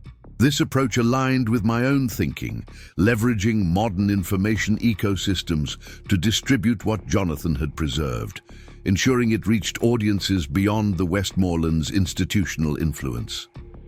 But effective distribution required more than just raw data dumps. We needed to present the evidence in compelling formats that would engage public interest and resist dismissal as fringe conspiracy theories. Sarah contacted colleagues at international universities where Westmorland influence was minimal, securing independent expert assessment of our documentation. Martin's sister arranged for discreet evaluation of our photographic evidence by conservation specialists at her museum, creating professional authentication without official institutional endorsement. I focused on preparing the narrative structure, transforming Jonathan's journals and collected evidence into a coherent historical account that connected the fate of the Lost Colony to the subsequent suppression of that truth by founding families seeking to justify their displacement of indigenous peoples. The story was not just historically significant, but powerfully relevant to ongoing reckonings with colonial legacies. As we prepared for coordinated release of the evidence, the pressure tactics intensified. My farm received notice of imminent foreclosure proceedings based on the title irregularities the bank had suddenly discovered. Sarah's academic credentials were publicly questioned in a statement from the Westmorland Historical Foundation, expressing concern about unsubstantiated historical claims being advanced by researchers with ideological agendas. Most alarmingly, we discovered surveillance equipment installed around the perimeter of Willow Creek Farm, cameras concealed in trees and directional microphones positioned to monitor activities around the main buildings. The Westmorlands weren't merely applying institutional pressure. They were actively monitoring our actions, suggesting they believed we possessed evidence significant enough to warrant such intrusive measures. The escalation forced us to accelerate our timeline. Rather than waiting for complete academic authentication, which could take months under normal circumstances, we prepared for immediate wide-spectrum release of the evidence we had secured. The strategy involved simultaneous distribution through multiple channels, academic platforms, independent media outlets, digital archives, and social networks, creating too many points of information distribution for effective suppression. Martin's contribution proved unexpectedly valuable when he revealed connections to independent documentary filmmakers who had previously created content challenging established historical narratives. They've been looking for a compelling project that connects colonial history to contemporary land issues, he explained. This story has everything they need: dramatic historical evidence, powerful families maintaining control through institutional influence, and physical land still being contested today. The documentary approach offered particular advantages. Visual presentation of the evidence would be more accessible to general audiences than academic papers, while the established credibility of the filmmakers would help legitimize the historical claims for viewers unfamiliar with authentication methodologies. Most importantly, visual documentation of the stone markers would preserve their evidence even after their physical destruction. The night before our planned release, I received an unexpected visitor, Sheriff Davies, arriving without official vehicle or uniform, his expression grave as Scout announced his approach with alerting barks rather than his usual welcome. "Tom," he said without preamble when I met him at the edge of the property, "you need to know they've obtained a seizure warrant for unauthorized archaeological artifacts, allegedly in your possession. Judge Harrison signed it personally. They're planning to execute it tomorrow morning with state police assistance to ensure proper handling of historically significant materials." The information confirmed our suspicions about the extent of Westmoreland influence within local and state government. They had secured law enforcement cooperation for what amounted to legally sanctioned confiscation of Jonathan's evidence. The timing suggested they were aware of our planned release and moving to preempt it by seizing the physical artifacts and documents. "How did you hear about this?" I asked, grateful for the warning, but concerned about Davies placing himself at risk by alerting me. "Overhead Collins coordinating with state police," he replied, and didn't like the feel of it. Running normal procedures, using state resources for what looks like a private interest operation. Whatever you found, they're pulling serious strings to contain it.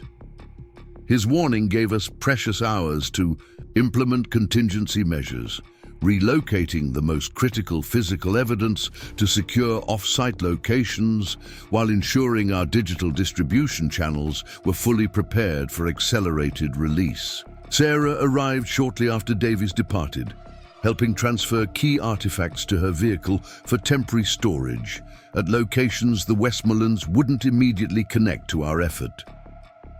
"We need to release everything tonight," she decided as we finished securing the remaining items.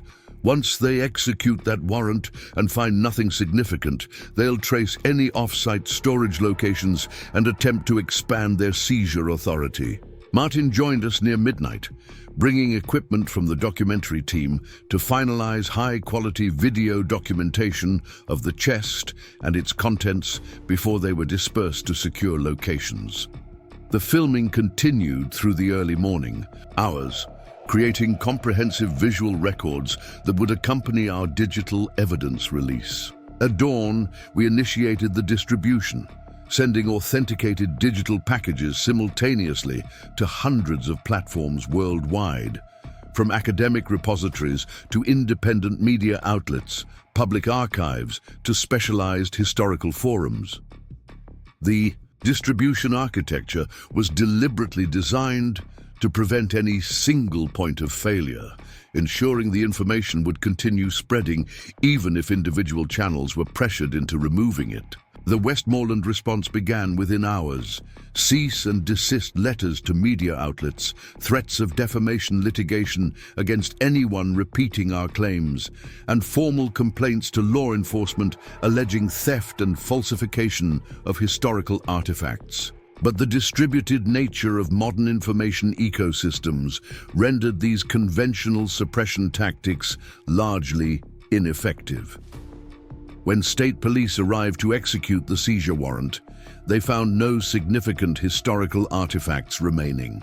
At Willow Creek Farm, just farming implements and family photographs similar to what we had shown Caldwell during her initial inspection. The warrant's specificity limited their search authority, preventing the comprehensive property destruction that might have uncovered our more cleverly concealed items.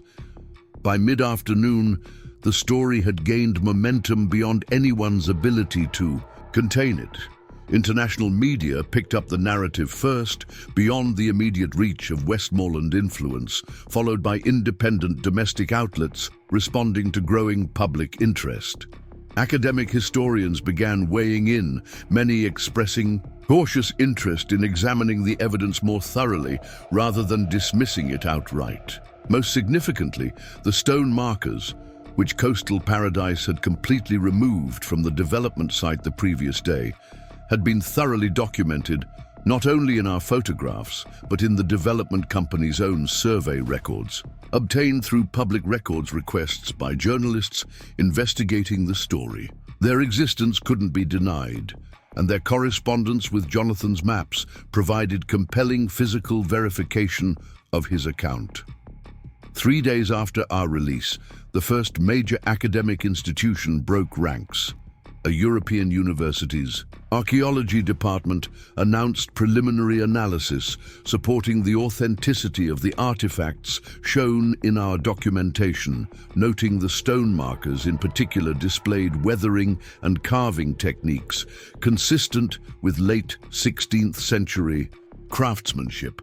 Others followed, the academic momentum gradually shifting towards serious consideration rather than dismissal. A week later, as media coverage continued to expand and academic interest intensified, I received another unexpected visitor to Willow Creek Farm. A sleek town car with Virginia plates delivered Dr. James Westmoreland himself, arriving without entourage or the institutional trappings of his previous appearances. Mr. Harrington, he greeted me with strained courtesy when I met him in the driveway, Scout watching warily from the porch. I believe we need to discuss a resolution to this situation that addresses the legitimate historical questions while avoiding unnecessary conflict. The shift in approach was telling, no longer attempting to suppress or confiscate, but seeking to manage and potentially co-opt the historical reassessment that was now inevitable.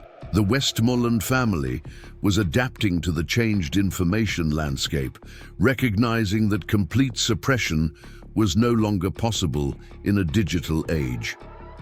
6 months later, I stand beneath the ancient oak that started everything, watching historians carefully excavate additional artifacts Scout discovered. The Willow Creek Historical Center thrives where foreclosure once loomed, drawing visitors eager to learn how the Lost Colony truly survived.